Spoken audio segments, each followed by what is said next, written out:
মেহেরপুরের গাংনী উপজেলার চাঁদপুর গ্রামের ৯ বছর বয়সী এক শিশুকে ধর্ষণের অভিযোগে শাকিল হোসেন ৩০ নামের এক যুবককে গণধোলাইপূর্বক পুলিশে দেওয়া হয়েছে। সোমবার সকাল 10টার দিকে গাংনী উপজেলার চাঁদপুর গ্রামের দক্ষিণপাড়ায় এ ঘটনা ঘটে। ধর্ষক শাকিল চাঁদপুর গ্রামের দক্ষিণপাড়ার আবদাল হকের ছেলে, এক সন্তানের জনক।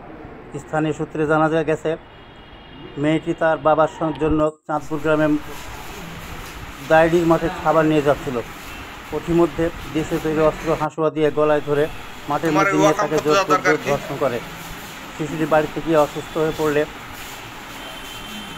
তার মায়ের সন্দেহ হয়। পরবর্তীতে বিষয়টি ওই এলাকার শিশু ও তার পরিবারের সদস্যকে জানালে স্থানীয় যুবকরা শাকিলকে আটক করে গণধোলাই দিয়ে পুলিশের কাছে সোপর্দ করে।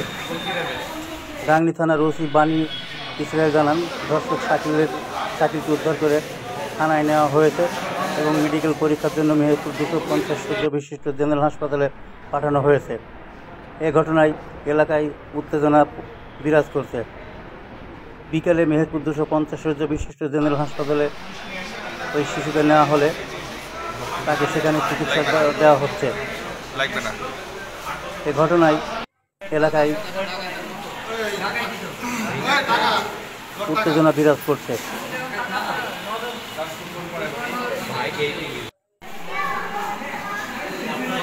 এলাকাবাসী জানান, আটক যুবক এলাকায় চুরি করা সহ বিভিন্ন অপকর্মের জড়িত। তার মা জানান, হ্যাঁ কি হয়েছিল বলুন তো?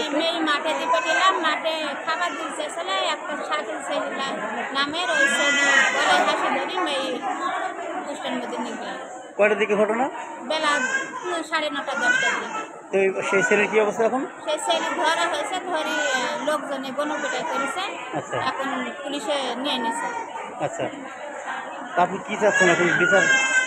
আমি কি চাবো এখন? মেয়ের ছোট মেয়ে, বাচ্চা মেয়ে ওই যে ধর্ষণ করেছে, ওর বিচার নেই আপনাদের কাছে? আপনারা বিচার করবেন? আমি বিচার চাই। আসসালামু আলাইকুম, আমি মোহাম্মদ বামুনুর রশিদ। আমি শিশু সুরক্ষা সমাজকর্মী প্রবেশন কার্যালয় মেহেরপুর।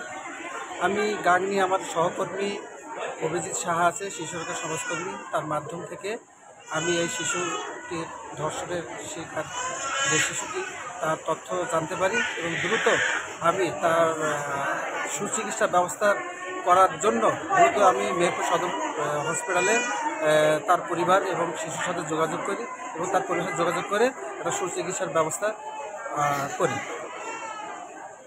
গাংনী থানায় কি এবং গাংনী থানাতে যে যুবক ধর্ষণ করছে সে এলাকার জনগণ তাকে মারধর করে গাংনী থানায় পুলিশ পরিদর্শকের হাতে তাকে স্পর্শ করেছে এবং সেই সাথে হয়তোবা মামলা হবে এবং আমরা এই শিশু এবং শিশু পরিবারকে আইনের সহায়তা প্রদান করব এই প্রত্যাশা।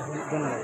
শিশুর পাশে আমি সমাজকর্মী হিসাবে আছি এবং থাকবো। আমার শিশু সুরক্ষা এবং child sensitive social protection in Bangladesh সমাজ কল্যাণ অধিদপ্তর এই শিশুর পাশে সবসময় থাকবে। ধন্যবাদ।